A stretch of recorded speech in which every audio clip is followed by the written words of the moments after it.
Welcome to Spicy Reacts. We're going to react to a video by Dr. Insanity. But it's not my video. The original will be in the links down below. It says, when a husband discovers his wife's horrifying secret. Daybell is a former beauty contestant. She's lost her mind. She thinks she's a resurrected being and a god. Anybody you spoke to who knew Lori back then said that she was like the mother of the year. So what makes her a danger to herself and to others? Threaten me, murder me, kill me. We're gathering together as saints, as brothers and sisters, and preparing for the second coming of Christ. She threatened to murder you? Yes. 6 months later, Vallow was shot and killed. Police say they found a man with gunshot wound who was later pronounced dead. The first death that kicked off this multi-state mystery. Inside is Lori Vallow's husband, dead on the living room floor. What happened today? How did it get to this? No He said, "You're way. not Charles. I don't know who you are, what you did with Charles, but I can murder you now with my powers." So how does she pose a threat to your children? Lori, where are your kids? No comment? They've been missing for 4 months. You have nothing to say? Now, Lori Daybell appears to be somebody else. She has 2 missing children, JJ Vallow, Tylee Ryan. I don't know what she's going to do with them. I don't know if she's going to flee with them. This is a She's head going to fuck. hurt them. All right, is it this house or the one with the flashing lights? Right there. Cars are all gone. I don't know where my kids are. Well, get in. Oh my God.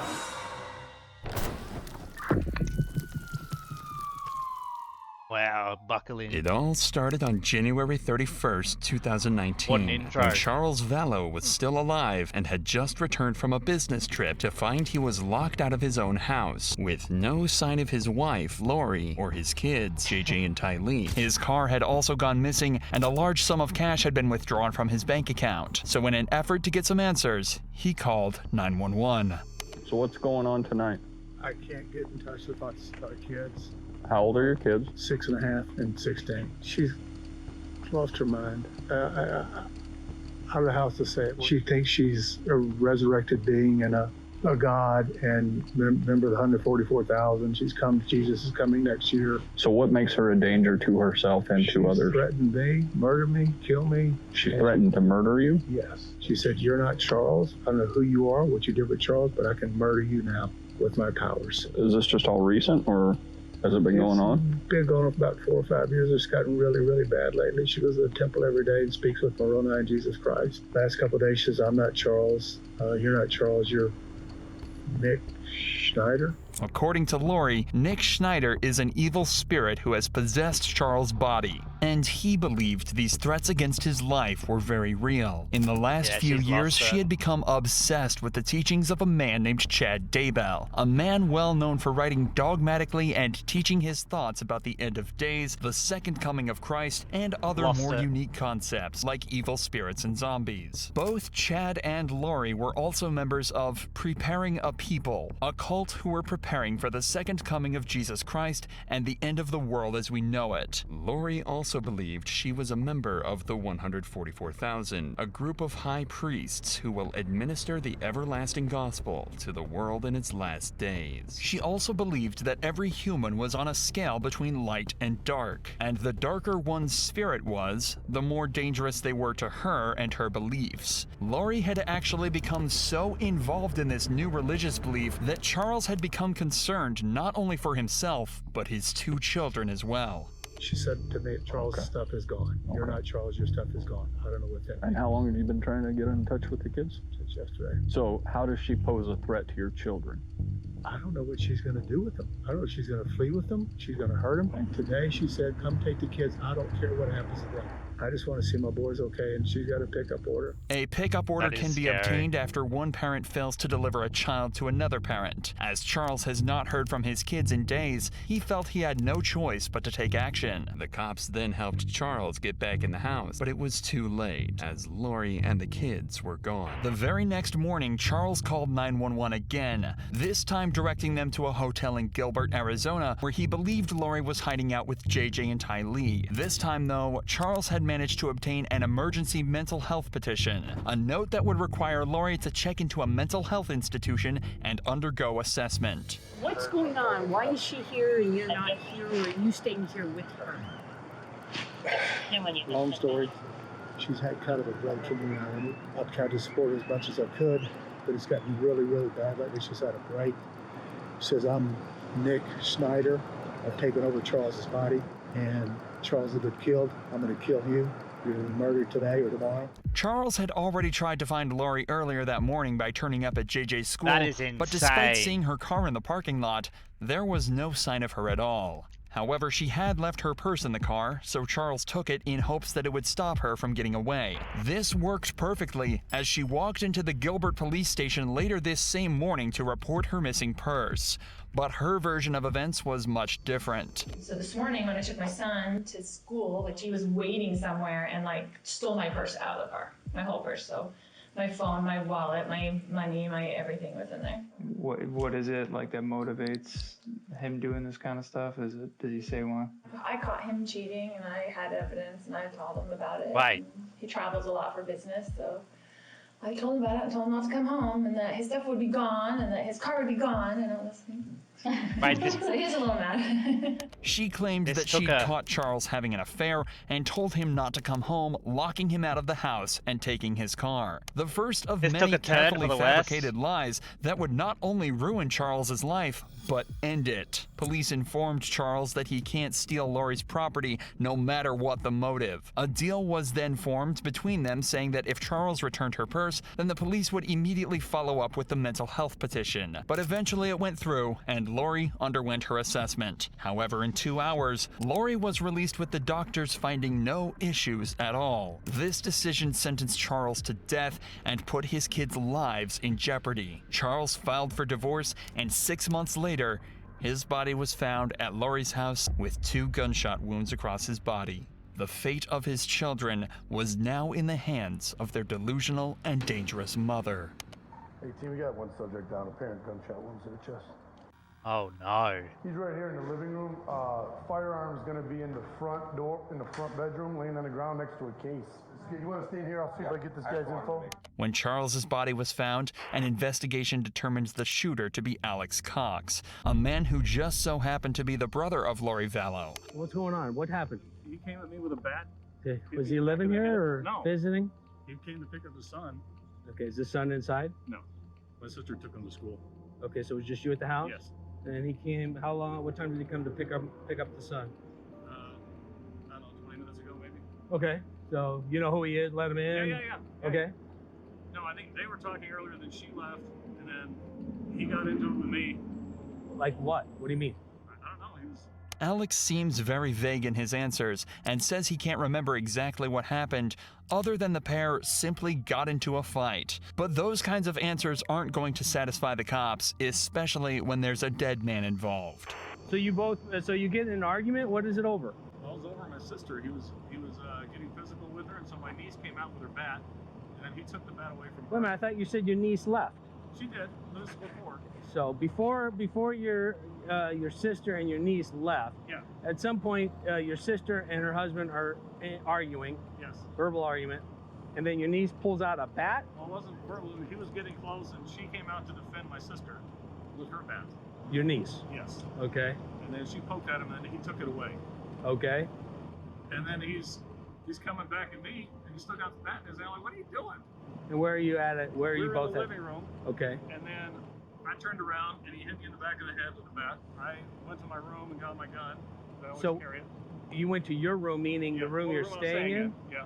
Okay, and you brought a gun with you? Yes. Do you always bring a gun? Okay, why didn't you stay just in your bedroom, close the door? Is that something you didn't think about, or? It didn't even occur to me.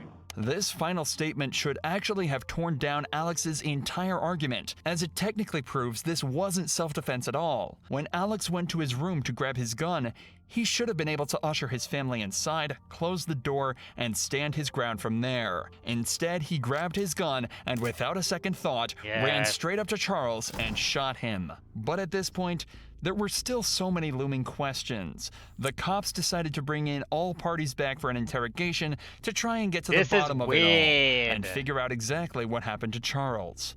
Start where you think it makes the most sense. Okay, so So we moved into this house 3 weeks ago because he offered to give me a house here where all my family is. We were in Houston. We had decided to separate. This or is some whatever. messed up shit, man. He's like, well, I'll pay for a house for you and for JJ and whatever, because he's all about JJ. He's never about Tylee, but he's all about JJ. Because we adopted him together. He's his great nephew. We adopted him as a baby. He came when we first moved in and brought me stuff from Houston, like a U-Haul, and then he hasn't been back. But it's all these threats on my phone all the time, you know, like whatever, all these things. And then he told me, what kind of threats? Just, he's always mad at me, right? And he doesn't want a divorce, but I don't like him and don't want to deal with him, so that's just how it is. So we married for 14 years, we dealt with it for 14 years of him being horrible to her. Like, he gets in huge fights with her, a lot of things, but anyway. Immediately, Lori describes Charles as a man with violent tendencies who had a history of aggression against the women he had married. If she can convince detectives that Charles had a temper, it would make their version of events even more plausible. So he went back to the Houston house, and he's like, I'm coming on Wednesday night, and I'm gonna come pick up JJ and take him to school Thursday, pick him up Thursday, take him Friday, whatever. And I said, Casey wanted to come to the house, and I said, you can't come stay at this house because you can't get along with Tylee. She's a minor, and she has to live here.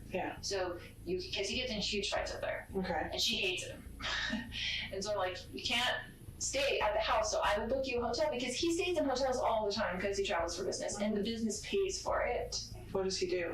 He works with teachers and their retirement plans, but he goes to them at their school. He mostly works in California. He has like books of business in different areas, and so he just goes wherever. It kind of just gives him freedom that he doesn't have to stay home every day and take care of special needs. It's like an excuse, right? He came over in the morning and he's like banging on the door. I'm like, oh great, here we go, you know. And then JJ was like, oh, Dad. This is so unhealthy. Like, and ran to me and was like holding me. He's like, you're not taking me to school. And I was like, it's okay, Dad. I can just drive you to school. It's no big deal. You know, just trying to make it. Am I tripping? Calm. And then he was just being real smirky and real like jerky, you know, to me. And I was like ignoring him, whatever. And so he was like, But your brother lives there with you? No. He had stayed with me last night because I was worried he was going to come over and cause trouble with me. Just wanted someone else there, like my brother there, because I trust my brother. They would claim self-defense as the reason Charles was killed. And as the cops continue to question Lori, they start to believe this even more. He goes nuts. He's gone nuts on us a lot of times. Tylee and I have had to leave with JJ over the years probably 5 times and just stay in the hotel for 2 days because you don't know what's going to set him off. Like, she's mad at me for always, like, going back. But we had JJ and he's special needs and it's really hard. Like, it's even hard to take care of it by yourself. So you thought, and I don't want to put words in your mouth, but you thought it was possible that he was going to hurt you? Absolutely. He was going to hurt me and Tylee. Not JJ. He never hurt JJ. And he hurt my brother. Like, he was going, like, ballistic about it. Was bad. An angry husband losing his temper during a divorce is not uncommon, and feuding couples often come to blows, making her story more and more convincing. But according to Charles's ex-wife Cheryl, this was not the man she knew. She says they were married and divorced, and not one time, not 1 second, was he ever physically threatening to me, directly contradicting what Lori is saying. You say he goes nuts. That can mean a lot of different things. So, physical violence. He's never really, besides like grabbing us and pushing us, but not like punching us or something. But with Tylee, he has gotten physical. He went like he was going to hit her, but then I got in between them. So this morning he comes back in and... He comes back in, I went give him his phone. He was screaming at me to give him his phone. He was very worried about whatever was on his text that he did not want me to see. And so I was just holding it there and he was screaming at me. And so Tylee came out of her room. That's very sad. And she had a bat, and she told him to leave her mother alone, like, right? So she was really, whatever, and he's screaming at her, don't you hit me with that bat, blah, blah, blah, blah.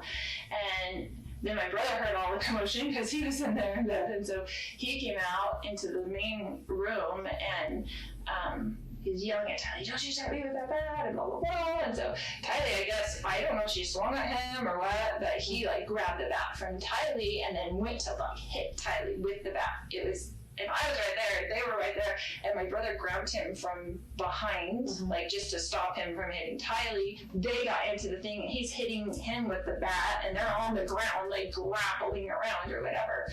And then, and he hit your brother with the bat while they were grappling and stuff? Yes. But there are lingering questions left by the investigation. One such example being that the autopsy ruled one of the gunshots impacted while Charles was on the ground. Imagine being in a situation where you have no choice but to shoot someone. You'd probably freeze up, and you'd do anything you could to avoid anything but incapacitating them, instead of finishing the job. So it seems strange that Alex decided to shoot Charles a second time when he was already flat on the ground. Furthermore, it also seems strange that it would take almost 45 minutes for anyone to call 911. Although she claims it was down to shock, this is conveniently just enough time to concoct an alternative version of events and a solid story to give to the police. Okay, so you hear the argument, you step out, what's the first thing that you see? Charles chasing after Lori. Okay. Had Tylee already gotten the bat? Did he already have the bat? Okay. So Charles is coming towards Lori. He's coming coming your towards way. Lori, and I shoved him back. Okay. I said, "What are you doing?" Because he's coming at her aggressively. Okay. He's a big dude, so I wasn't gonna. So he's coming at her. Yeah. And you shoved him back. Yeah. What happened right after that? So I went into the bedroom where he was staying and grabbed back down. I came back. I said, "Put that bat down." He's like, "What are you gonna do?" So you're gonna threaten me? I was like, "No, I'm just gonna defend myself. So you put that bat down." And he goes, "What are you gonna do it like that?" And he came at me. Okay. And he'd already hit me in the head. So you gave him, how many times would you say you told him to, like, put the bat down? Once. Once? Okay. And then he started advancing towards you? Yes. How many shots did you fire? I don't know, with the couple. One of Lori's friends later reported that Lori had said Alex believed her theories about Charles being possessed by evil, and the reason he was at the house at the time of death is simple. He believed Charles was going to try and kill Lori and moved in with her to help keep her safe. I didn't see the shot, it hurt, and then I came back around and I saw that he was on the ground. Okay. And it was freaking out. Yeah. And so I was just freaking out, and it just went into mom mode. I'm like, she has no remorse she either. Just, I gotta get to the Doesn't kids. care. I just like, I gotta get to the kids. And so I just went outside and to see if they were in there. Okay, I didn't want them coming back in the house when she's laughing, chuckling. Like this man, this woman is evil. Like the crazy eyes, like and what delusional. Just happened. And I told her to get in the car and we're gonna take JJ to school. And I just left. When you came back in and you saw him on the ground, where was your brother? Did you see him where he was at? Yeah, he was right in front of him. Did your brother say anything to you at all? Do you remember? No, we were both just in shock. Okay. Like, it was just I didn't say anything. I went out with the kids just to check on them first, and I was gonna come back in maybe, but I didn't. I was like, I just have to get him to school. Okay. And call the police and come back, you know. Did you or your brother say anything at some point about calling the police or calling 911? Do you remember? Yeah, he called me. Okay. And he said, "Are you taking JJ to school?" And I said, "Yeah, we need to call the police." And he said, "Okay." Okay. So he called you when you didn't come back inside, basically? Right. Because I was like in the car for a minute, and then I was like, what do I do? It looks on the surface that an enraged Charles stormed the house and started shouting at Lori. Alex decided to intervene, fearing for his sister's life, but what started as a disagreement quickly turned into a fight, one that would end with Charles lying cold on the ground. And Tylee seems to back up what Lori and Alex said when she tells her version of events. I opened the door, and it was my stepdad, and he was just screaming at both of them, and so I just kind of stuck the baseball bat out there, and then he just grabbed it, and so I fell to the ground, and then my uncle I saw him take a step back, so my uncle, I think, grabbed him and kind of took him back so he couldn't, do anything, and so my mom said to go with JJ, and so I ran out the door, and then I kind of just stood there, and then eventually my mom came out, and then I heard a noise, which I know what it was now, but it sounded like someone took it and hit it really hard against the floor. Okay. So I just wanted to make sure that my stepdad didn't do anything to my uncle and stuff. And so she was like, "No, I was fine. We're just gonna take JJ to school." And I was like, "Okay." Despite Charles's lack of a violent history and how many times Alex nearly slipped up on scene, Lori's story coupled with Ty Lee's perspective was enough for detectives to officially rule this as self-defense. But the death of Charles Vallow was just the tip of the iceberg, and investigators quickly discovered that Lori had become entangled in the world of a seedy cult that would turn this seemingly perfect mom into a stone-cold killer. Lori, Nate Eaton with East Idaho News. Can you tell me where your kids are? Where are your kids? No comment? They've been missing for 4 months. You have nothing to say? Listen, just tell people what's happening. There's people around the country praying for your children, praying for you guys. Why don't you give us answers? That's great. Just days after Charles's death, Lori decided it was time for a change and moved the entire family across the country to Rexburg, Idaho. A strange choice at first, until you realize that this was the hometown of Chad Daybell, and Lori was now living minutes away from a man who had not only convinced her that her husband was evil, but was now beginning to spin the same evil stories for her kids as well. But this is when detectives met Melanie, Lori's best friend and another member of her cult. She was there to spill all the sordid details on their ideology and the beliefs that could soon lead to the death of Lori's kids.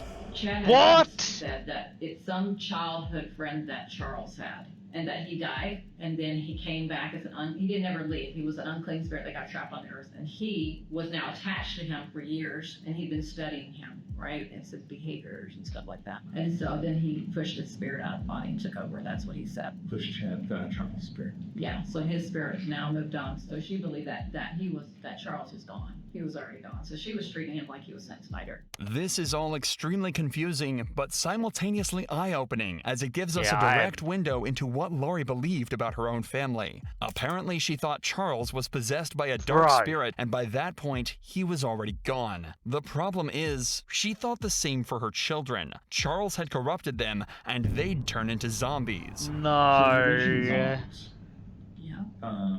Was that ever a term that you were exposed to by them? Mm-hmm. Okay. Tell me more about the zombie. She said she had a dream once, an earthquake happened in Utah. People that fell on the earth, if they were able to get rid of all the zombies in the world, then those zombies wouldn't get into those dead bodies and come back. I remember one time she took a map and she's like, okay, here's the United States. We're going to do a prayer. Let's find out how many zombies are in Arizona. Okay, there's 20,000. And I don't even remember the numbers, it was saw out there. And then she'd say a little prayer, whatever words she'd come up with that she thought were powerful. And then he would check, oh, somebody died. Look, you can come find out.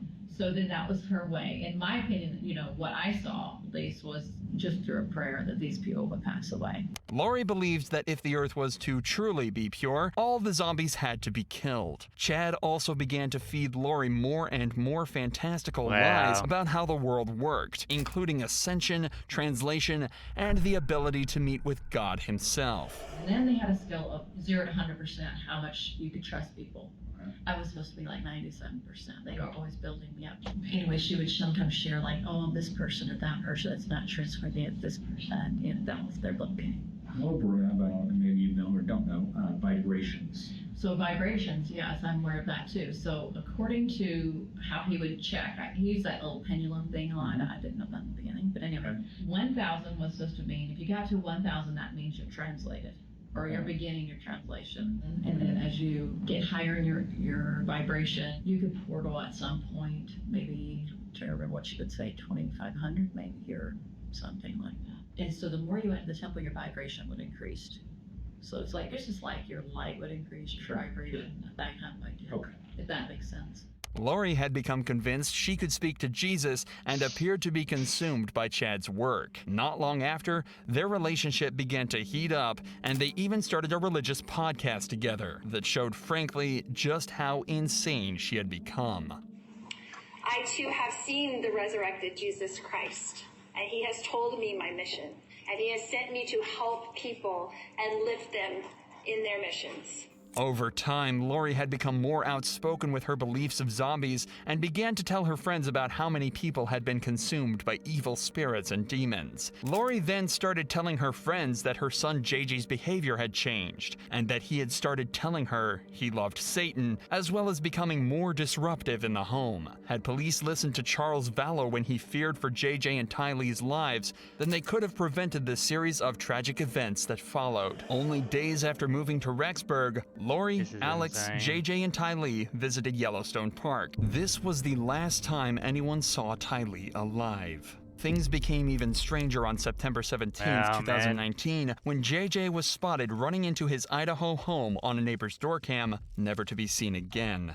Months later, people started to realize that they hadn't heard from JJ in a long time, and Charles' parents called 911 to alert the police of his disappearance. Lori was caught lying to officers on November 26th after they had made a welfare check on JJ. According to Lori, her son was with her friend Melanie back in Arizona, but Melanie not only denied having him, but she also told police Lori had asked her to lie and pretend to officers JJ was staying with her. Then, in December, Alex died suddenly. His death was ruled as natural causes, but the amount of death and strange occurrences involving Lori was reaching impossible levels of coincidence. By this time, police were also extremely concerned for the welfare of JJ and Tylee, so Lori was served an order in January 2020 forcing her to prove that they are safe and well. However, the deadline came and went, and Lori was arrested 3 weeks later and placed on a bail of $5 million. But even after the arrest, both Lori and Chad remained silent and refused to give up any information on the kids. But finally, a further 5 months later, the police would get their answers when detectives initiated a search of Chad Daybell's property. There, they found the bodies of JJ and Tylee. JJ's body was found wrapped in duct tape and placed in a plastic bag, while Tylee had been dismembered and burned in a fire pit before being buried. Police arrested Chad immediately, and Lori's trial began not long after. It took another 3 years, but eventually she was found guilty of first-degree murder, conspiracy to commit first-degree murder, and grand theft over the deaths of her children. Lori was Bro, this far all from could have been remorseful solved. They in a just listened bizarre to the statement man. she made to the court after she was sentenced.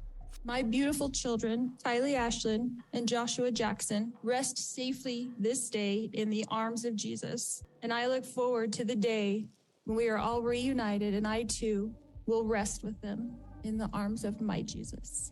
Thankfully, this evil mother, if you can even call her that anymore, won't be getting out anytime soon, as she was sentenced to 5 consecutive life sentences. She's not finished in the courtroom yet, though, as her trial for murdering Charles is set to start in April 2024. As of March 2024, Chad Daybell is yet to go to trial, but he could be facing a similar conviction and a lifetime behind bars. That is insane. That all could have been avoided if they just listened to the man. Oh, bro.